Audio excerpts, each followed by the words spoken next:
Bonjour Cédric. Bonjour, D'abord, merci d'avoir accepté notre interview merci à toi. pour Radio Sport et pour nous parler du festival Tous en Selle avec le film que tu présentes. Donc nous sommes ici au CGR de Blagnac où est présenté donc ton film. Euh, Est-ce que tu peux d'abord nous présenter ton projet tout d'abord et il a démarré quand et comment? En fait, moi je suis habitué à faire plutôt des films des documentaires sur mes aventures. Et là, c'est pas du tout en fait un film sur une de mes aventures. Et c'est venu en fait tout simplement par les échanges que j'ai pu avoir avec le public sur mes autres films. Il y avait beaucoup de questions autour de l'aventure en solitaire. Les gens se posent la question de savoir pourquoi je pars tout seul et qu'est-ce que ça implique réellement. Donc j'ai voulu faire ce film-là qui s'appelle Seul dans l'aventure, qui fait 18 minutes et qui, au travers de différentes expériences, aventures, explorations en solitaire, j'arpente cette espèce de thématique.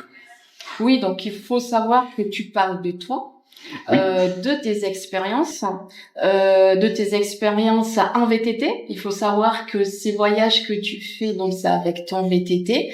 Donc pourquoi l'Asie centrale? Pourquoi le Kyrgyzstan? Pardon, c'est pas facile à C'est dire. dur à dire. Au Scrabble, tu gagnes beaucoup de points là. Avec l'Asie centrale, tu gagnes énormément de points. Énormément de points. L'Ouzbékistan notamment, jusqu'aux frontières de la Russie. Pourquoi ces endroits-là en fait? Pourquoi aller te perdre tout seul au milieu d'endroits qui sont pas quand même super touristiques, sauvages, avec des populations voilà, russophones, qui ont tout une complètement différente de nous Européennes en fait de l'Est. En fait, tu viens totalement d'expliquer pourquoi je pars là-bas en fait. J'ai plus rien à dire. Donc je m'en vais. Voilà, allez hop, on s'en va. Non, je reviens. Je te suis avec même en vélo du coup. Non, en fait, si tu veux, quand je dis que t'as résumé, c'est que t'as vraiment, en fait, tu as expliqué la beauté de cet endroit-là, avec ces paysages incroyables dont tu as parlé, et puis les gens. Alors en fait, c'est ce savant mélange qui, le monde regorge d'endroits magnifiques, le monde regorge aussi de personnes magnifiques. Mais là-bas, il y a quelque chose de très particulier. D'abord, on est sur des paysages qui sont ouverts, il y a très peu de forêts. Moi, c'est ce que je préfère d'ailleurs en termes de ressenti. Je suis quelqu'un du visuel, donc j'adore avoir cette vision, on va dire, sans fin, que donc tu peux retrouver aussi bien en haute montagne, au Tadjikistan, au Kyrgyzstan, comme dans ces grands déserts au Kazakhstan, par exemple, ou en Ouzbékistan. Et en même temps, il y a un accueil qui est extraordinaire. Et cet accueil, il est légendaire, mais c'est pas qu'une légende, c'est une réalité. Les gens sont vraiment tournés vers l'autre. Et ça tient à la fois de la culture, de la religion, et ils ont une ouverture qui est exceptionnelle. C'est vrai que à chaque fois que je vais dans ces pays-là, les rencontres sont excessivement fortes. Et moi, c'est ce qui me pousse à aller là-bas pour aller rencontrer ces gens, comprendre comment ils vivent et essayer de ramener ce témoignage sur la compréhension de cette partie du monde. Du coup, une question. Alors, je fais depuis un an, un peu plus d'un an. Alors, pas du tout le même niveau que toi, attention, mais à mon petit niveau, je me suis lancée dans le bikepacking solitaire pour le moment en France, on va dire jusqu'en Espagne, qui est un pays proche de Toulouse au niveau frontière. C'est vrai que moi, je recherche, on a tous quelque chose à rechercher au fond de soi-même. Le fait de dire, je l'ai fait, une fierté personnelle, et puis on est des sportifs, donc aller toujours aller vers les kilomètres. Et toi, en fait, qu'est-ce qui fait que tu t'es dit un matin, allez, je me lève et je vais à l'Ouzbékistan, je vais traverser, je vais faire 4000 kilomètres tout seul avec mon VTT. Comment on peut décider, comment est née cette idée, a germé cette idée? En fait, il y a plusieurs éléments de réponse. En fait, la première chose, déjà, moi, je voyage depuis très longtemps. J'ai toujours aimé explorer, même des choses qui sont autour de chez moi. Donc, depuis que je suis tout petit, ça a toujours été comme ça. Mais ça a toujours été des voyages accompagnés. C'est ce que je raconte en fait dans le film Seul dans l'aventure. Et puis, il y a eu en fait cette première expérience au Kyrgyzstan. En 2021, donc c'est assez récent en fait l'aventure en solitaire pour moi, notamment en Asie centrale. Et je pars dans ce pays-là parce que il faut se remettre un peu dans le contexte du coronavirus. Donc le Covid était encore bien actif de partout et je voulais avoir une destination qui ne donnait pas de contraintes sur le plan sanitaire et puis une destination qui n'était pas forcément trop loin et avec des paysages de montagne, parce que j'adore la montagne. Et le Kirghizistan est arrivé comme ça. Donc je suis parti vraiment sur un coup de tête. J'ai pris mon billet d'avion sans savoir où est-ce que j'allais aller et 15 jours après, j'étais là-bas. Et donc c'est vrai que j'ai été poussé par cette force-là. Et en même temps, je m'étais dit, bon, j'ai essayé de partir avec des copains comme je fais d'habitude. Et en fait, personne n'a voulu venir avec moi. Donc je me retrouve à être au Kirghizistan, en fait, en solitaire. Donc moi, c'est une révélation à ce moment-là.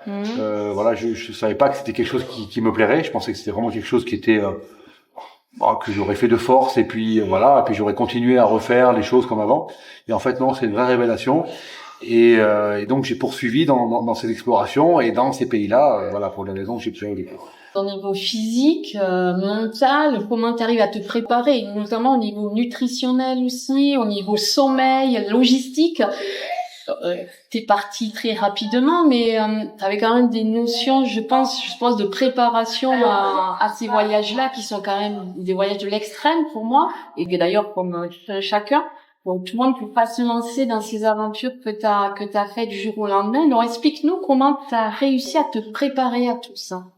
C'est une question qui est vraiment intéressante parce que la réponse que je vais t'apporter, elle est radicalement différente de ce qu'on peut dire de manière globale et de manière générale. C'est-à-dire que c'est vrai qu'il y a dans le monde dans lequel on vit, on est plutôt axé sur la performance pure et donc les gens s'entraînent pour être extrêmement performants. Donc ça veut dire qu'en fait les gens se forment à devenir des Formule 1, tu vois, des véhicules parfaitement réglés qui peuvent aligner des tours et des tours pendant des heures et on va dire à battre les chronos. Moi, j'ai passé ma vie à m'adapter à tout un tas d'environnements difficiles depuis que je suis tout petit, c'est-à-dire dans les montagnes, que ce soit des bivouacs ou en paroi ou en ski de randonnée ou en alpinisme, été comme hiver. Et en fait, je m'en suis pas rendu compte. C'est-à-dire qu'en fait, je me suis forgé une espèce de rusticité. J'aime bien vraiment ce nom-là, c'est d'être rustique, en fait. Et c'est quelqu'un, en fait, qui va pouvoir s'adapter à n'importe quel type d'aliment, n'importe quel type de boisson, qui va pouvoir dormir à n'importe quel moment et peut-être même manquer de sommeil, etc. Et ce qui fait qu'à la fin, les aventures que moi je réalise, sont des aventures où, si t'es une Ferrari, une Formule 1, tu vas casser très vite. Parce que il y a énormément d'imprévus, énormément de choses qui vont te déstabiliser, notamment au niveau nutrition. Moi, quand je pars en aventure, je prends pas de nourriture. D'accord. C'est un peu ce qui est les adeptes de l'endurance.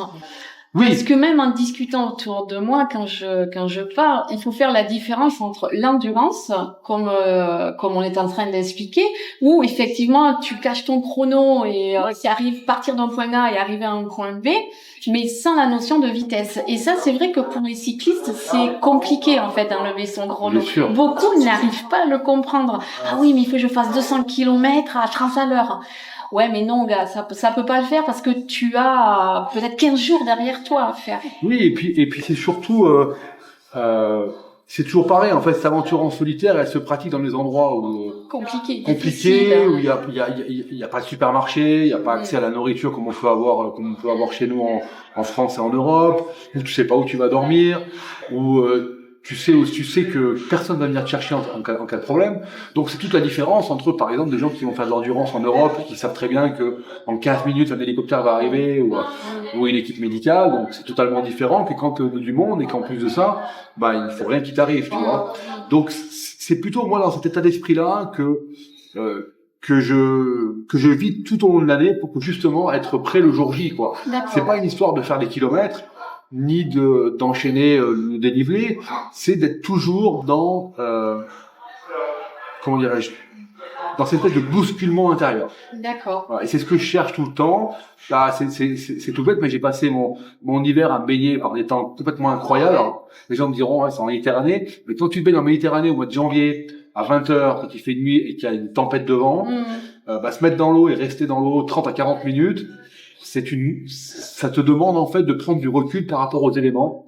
Et le jour où tu as une rivière à traverser en Asie centrale qui est compliquée, qui est très froide, bah, le fait de t'entraîner ton corps à faire ça en fait tout l'hiver, bah tu as un détachement et ça te permet de rester lucide et de pouvoir la traverser et d'arriver sain et sauf de l'autre côté, quoi.